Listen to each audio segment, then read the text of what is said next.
ReliaQuest mental performance coaches Dr. Nicole Detling and Derin McMains interview top performers across multiple industries to unpack the strategies and the mindset they use to get the job done. Welcome to No Show Dogs, powered by ReliaQuest. Hey, welcome back to the show. My name's Derin McMains. I'm ReliaQuest Director of Mental Performance. I'm alongside our founder and CEO today, Brian Murphy. And today, this is what we're going to talk about. We're going to talk about the name of our podcast, No Show Dogs. And for those of you that have followed us for the last 6 months or so since we started this, you probably noticed the change in name. And so it just makes sense today that we have Murph here to talk about kind of the genesis of it. Why did we change to this? So like, you know, you and I, we talked about how it just feels like us, right? I mean, and we've been kind of gravitating towards naming it No Show Dogs. And so let's just kind of rap about what is it? Where did it come from? Why does it mean so much to us?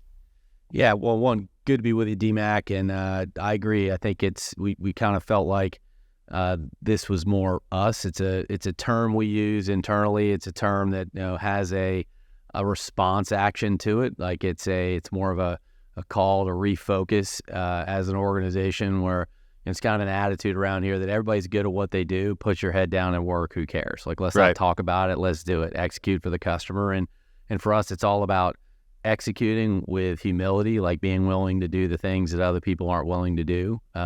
Show up for the customer. Show up really in anything you do, right? You're a stay-at-home parent, show up. You're a volunteer, show up. Like, what did you say you were going to do?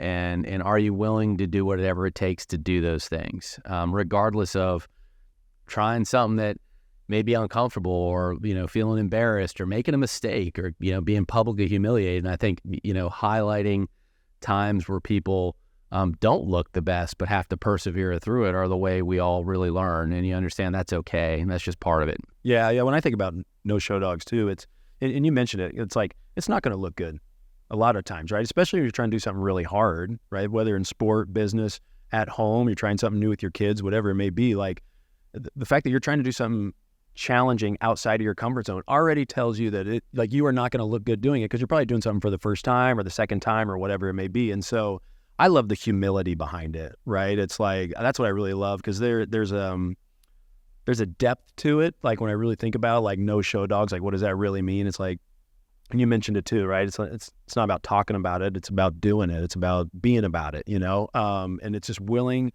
to do the things that others aren't willing to do. And the first time I heard you mentioned this, you were telling a story around a triathlon. Sorry, I shouldn't laugh already, but it was Olympic distance, D-Mac. Okay, well, I mean, we're not talking a sprint here. Okay. Olympic distance, okay, high wind. Fair enough. But please tell the triathlon story because I love it, and that's the first time I heard of No Show Dogs, and it really resonated with me. The way you described it and how you pushed through. So I'll be quiet. You go ahead. So it was early 2008. I started the company in 2007. The way triathlons go, I just turned 30. All your friends are turning 30. One of my buddies, older brothers, an insane, just beast of an Ironman triathlete and competes in Hawaii and all this. And said, hey, we should do a triathlon. We had done some sprints, and this is a different game. And you opened up ReliaQuest, and the world was starting to end around 2008. Let's open up in 2007. Everything's getting bad. Find out we're pregnant with our second child. St. Anthony's, I think, is like April 1 or end of right in that time frame, and just things are rough. And so I didn't train. I mean, this thing's an Olympic distance. So how many triathlons have you done up to this point? Two sprints. No, hold on. Two sprint triathlons, not just two overall sprints in your life. Okay. Correct. Just making sure. So I didn't get in the pool once. I'm not sleeping. I'm not eating well. In fact, I didn't have a bike. Like I had a mountain bike that I put road tires on. And for a sprint triathlon, I think it's 13-mile bike ride or whatever. Well, an Olympic distance is a 1 mile swim. I think a 24 or 26-mile bike ride, and then you run a 10K at the end. And we get there the morning of, wind is whipping, and St. Anthony's, it's in St. Pete. They don't have a breakwater, so a lot of times the swim either gets shortened or canceled just because that time of year it's pretty windy and the currents get ripping and Sure. and it's tough. And so, well, what were you thinking at this point? Were you like, please cancel? Oh my swim. gosh. Yeah. I Right. mean, and I'm Like when man, you're standing on the why shore. are all looking- these guys wearing wetsuits? I didn't get that memo. I mean, I'm like, is the water cold? They're like, no, it keeps you buoyant. I'm like, note to self. Okay, Yeah. note to Oh, self. wow. So, I mean, totally unprepared. I don't even think I slept the night before. And the night before, we had all of these world-class triathletes. My buddy's older brother brought like his team from like Winston-Salem in, and they're great guys, and they're all sitting around, and they're all like fascinated. Like, let me get this straight. You haven't trained for St. Anthony's? I'm like, no. And they're like, I got to see this. Like, this is awesome. And his brother brought me one of his old bikes, and I'd never worn clip-ins. So I bought these shoes. He said, I'll bring you this bike. Great. So the first time I clipped into this bike was after the swim. Oh, wow. Coming out. It's the first time I've worn them. And like, I'm like, oh, I watched a YouTube video. Sure. I'll figure it out Yeah. right in the middle of a race. So, I mean, I'm hanging on by a thin thread. Like, we're heading into the Great Recession. The least thing I have to worry about is a clip-in shoe. And so we go in the water, and I'm like 3 strokes in and realize, like, I could barely catch my breath on land at this point, much less in the middle of the ocean. And you just have arms and legs all around you. You're getting kicked. Goggles are knocked off.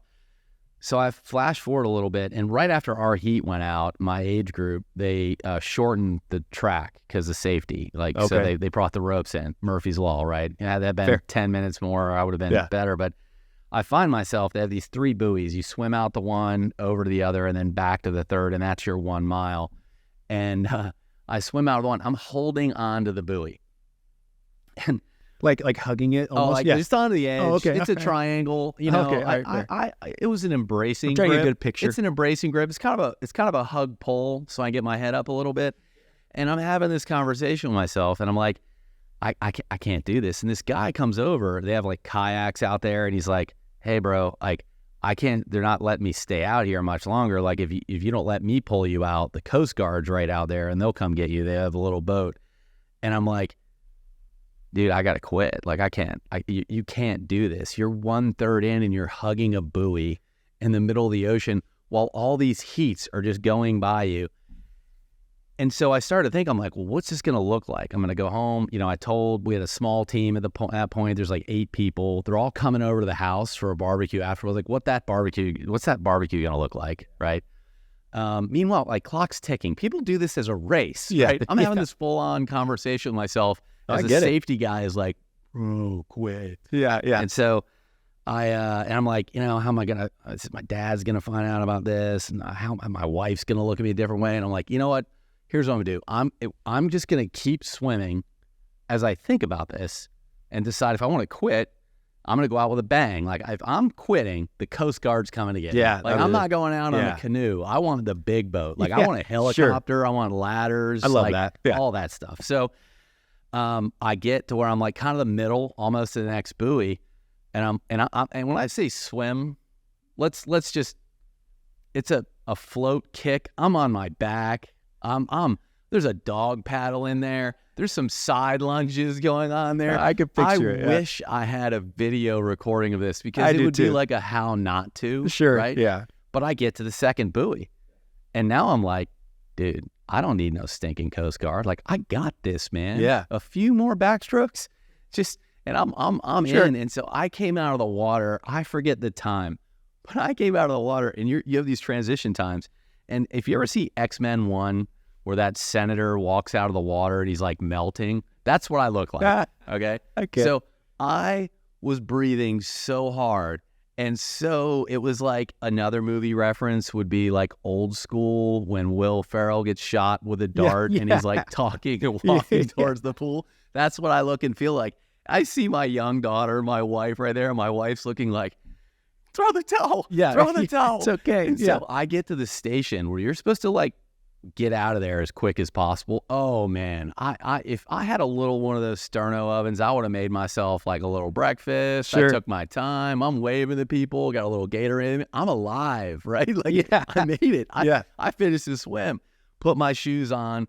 Clip in. Almost hit like a fence. How was the clip in, out. by the way? This is your first clip in. So how was that? I would say, as first clip ins go, I think that the higher power was shocked that I made it through the water and gave me some grace on the clip end. Like I wiggled in that bad boy, and then there was a headwind the whole time. So it's just a windy day, brutal. But what was the coolest thing was, so now real quick, can we vouch that there was a headwind that day, or was it just you were so tired from the swim that you're probably like, there's a huge headwind? No, it's the same reason they shortened the swim, but fair point. All right. I just double check. I see where you're going. I'd say the same thing. I love it. Right? I love it. No, you're good. So I get off the bike. Now, getting out of the cliffs, there was a little more of a fall than an unclip, but that's okay. Got a little blood running down the leg. We'll take care of that in my sanctuary of transition time. So this went from being this kind of rudimentary of people with little things of water and you dip your feet and put dry socks on or whatever and they get in and out real quick.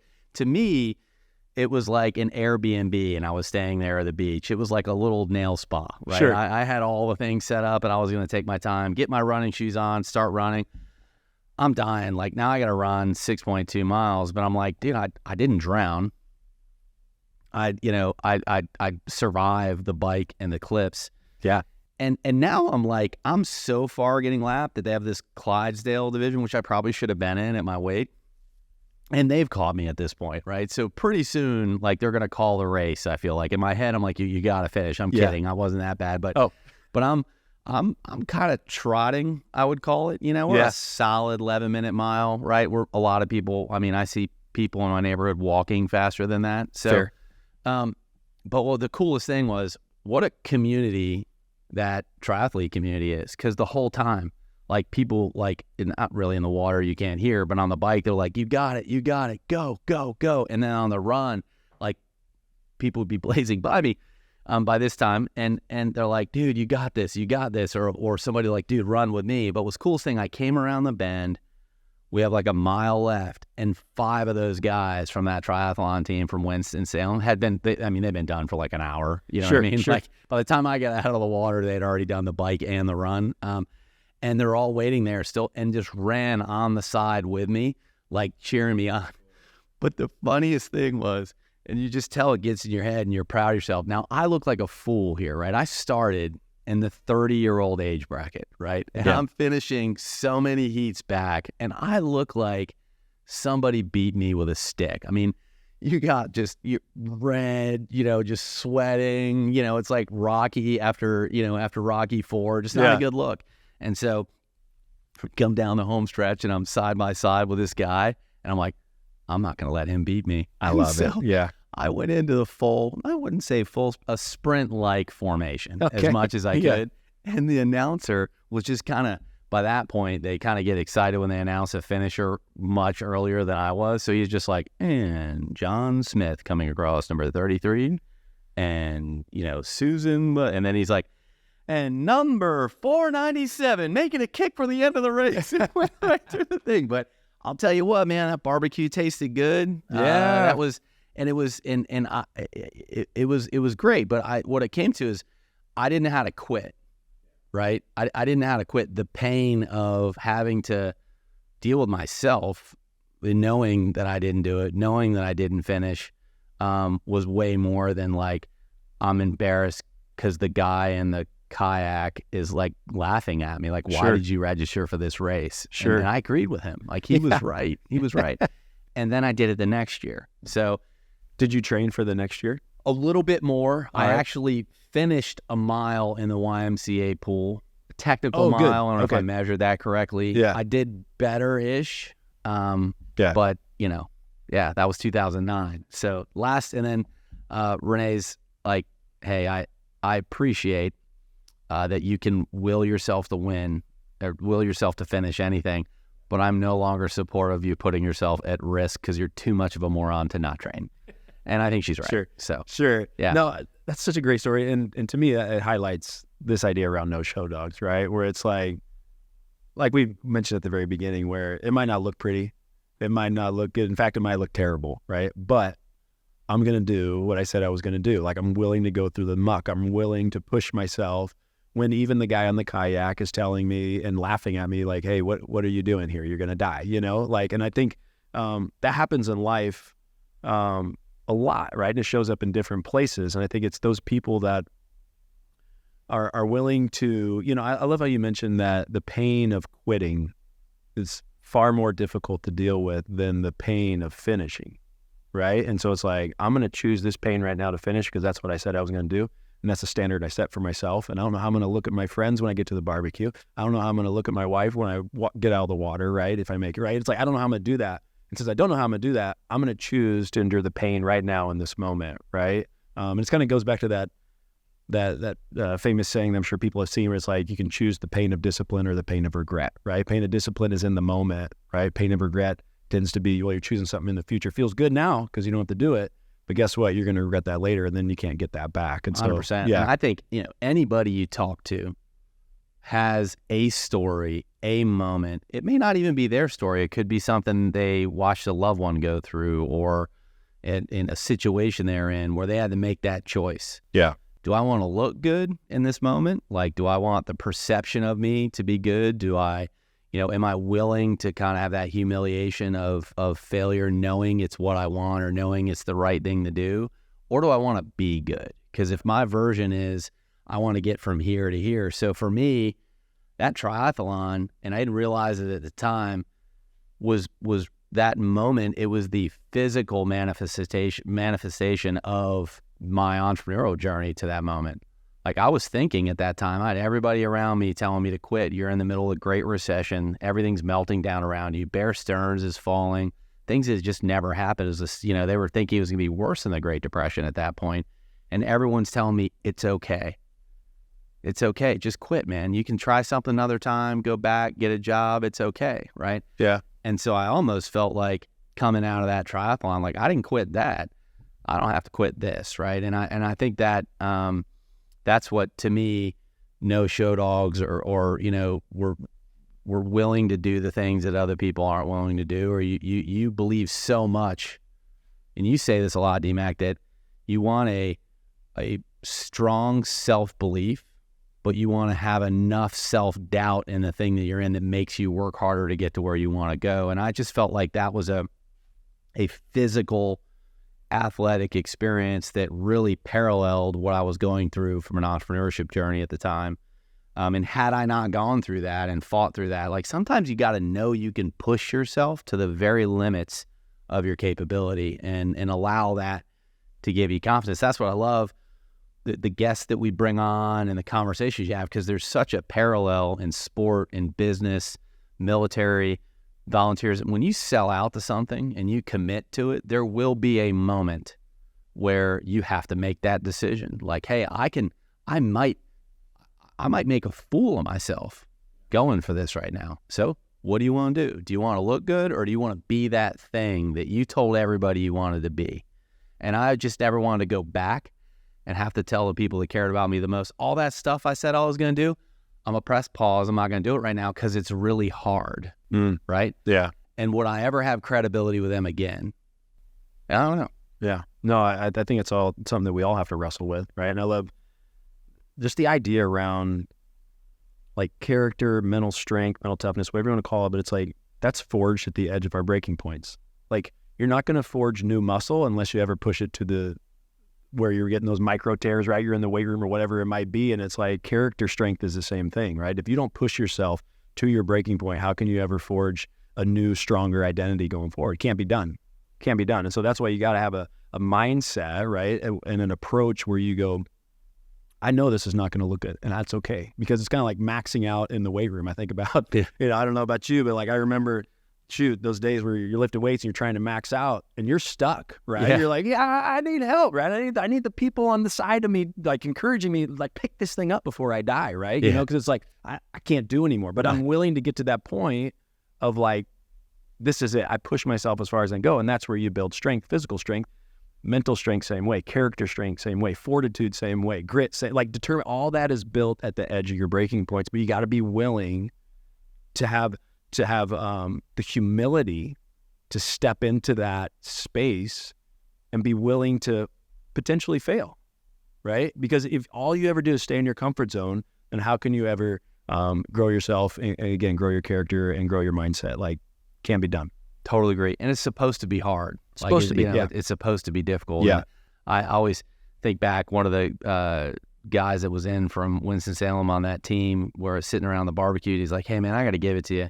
We have guys that we train with, they're world-class athletes, but they'll like wake up the day of the race and my quad's a little tight. I'm not going to go today. He's like, we just love, you didn't even train and you just went for it. He's like, but be clear, you should train for these things. Right. Like this is not smart. Like this is not something to feel great about. Like you survived. Like this is, so I thought that was pretty funny. So that is funny, right? I mean, but like going forward when we're bringing, on our guest, and that's the goal of this, is to ask those questions like, hey, what were some of the things that you were willing to do that others weren't? Like, what were your triathlon moments, right? Where maybe you did prepare, but when you got in the middle of it, you realized you didn't prepare at all, right? Because there's a lot of things like, shoot, when I joined ReliaQuest, I thought I was prepared.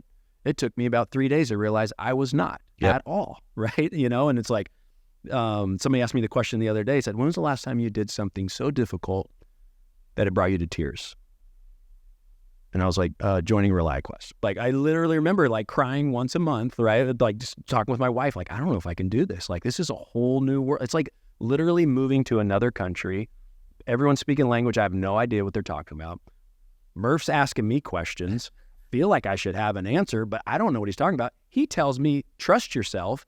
I don't know who I am, right? I literally went through like this whole thing, and it took a long time, right? Where I got to a point where I'm like, okay, I think I can add value here, right? But I was willing to show up here and fail. I was willing to like step away from professional sports. And I think that's the thing. Like, you made the choice, right? Just so like you made the choice to leave professional sports. Yep.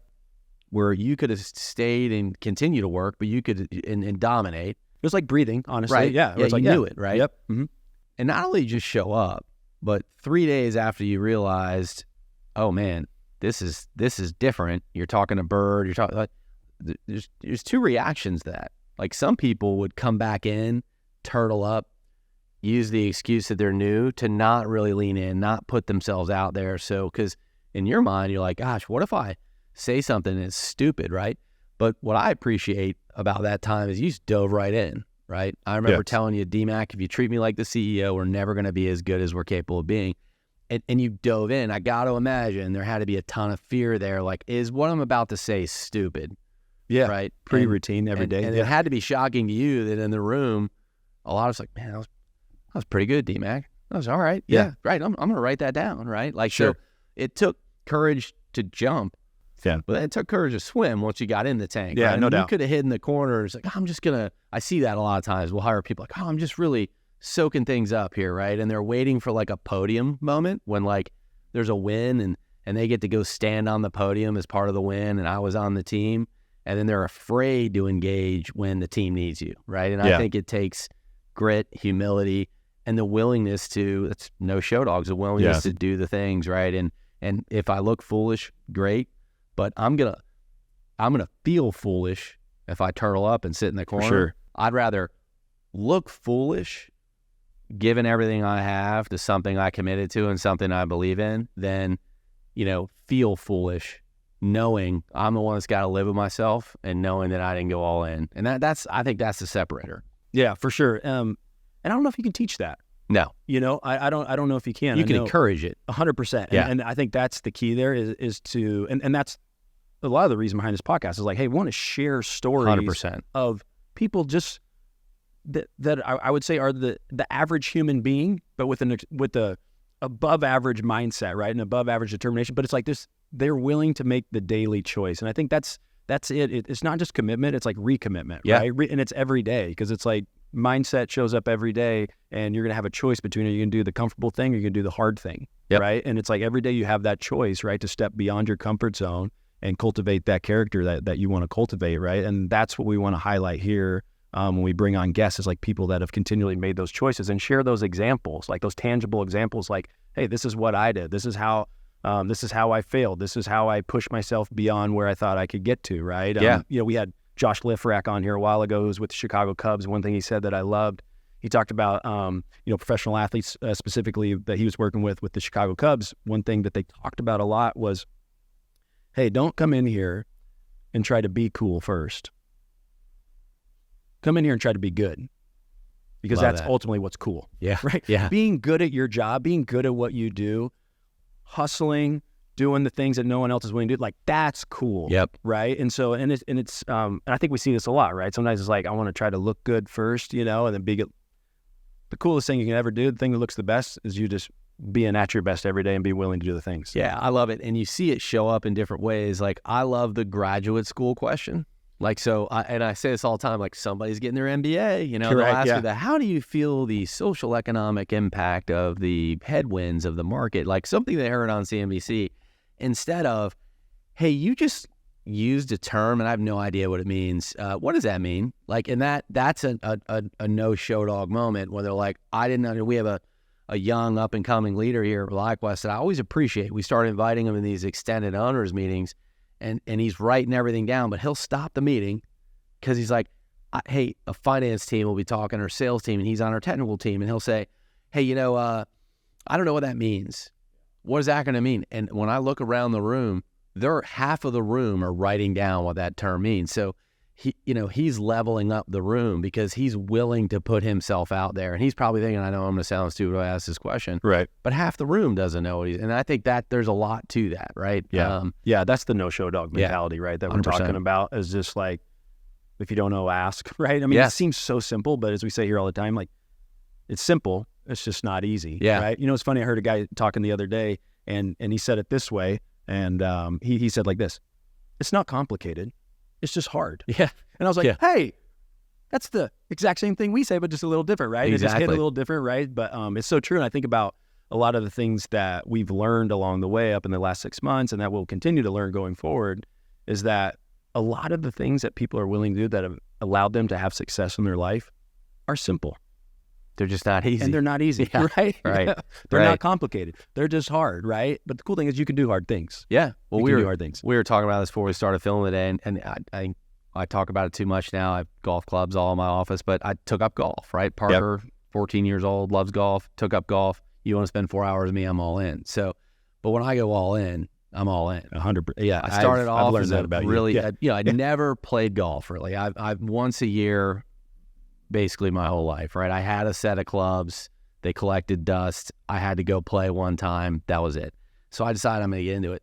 33 handicap. Start off killing it, right? I'm down to like a 18 now. Pretty incredible. good It really, jump. yeah. But No, that's cool. someone told me I would get terrified because we just think about no-show dogs and high performance and the things that you do. Sometimes it's just your daily life, right? I would get more worried when I'd get invited to go play golf with somebody about how bad I was. I mean, it's a real thing. And everyone's like, play poor, have fun, play fast, or, play well, play fast, play poorly, play faster, right? And that's kind of the running, That's a good way to look at it. running Yeah. thing. But when you're playing with guys that are like 6, 8, 10 handicaps and you're getting invited to nice places to play, it's embarrassing to be killing shrubs off the tee box, right? And Sure. and this guy can see I'm frustrated. I'm not sleeping head around. He comes up and he's like, Brian, man, look, if you're playing with somebody that's so good that it bothers them how bad you are, you're playing with the wrong person. Just don't play with them again. It's not how the game is. It's about the walk. Just enjoy the walk. Enjoy the conversation. Enjoy the walk. Pick it up.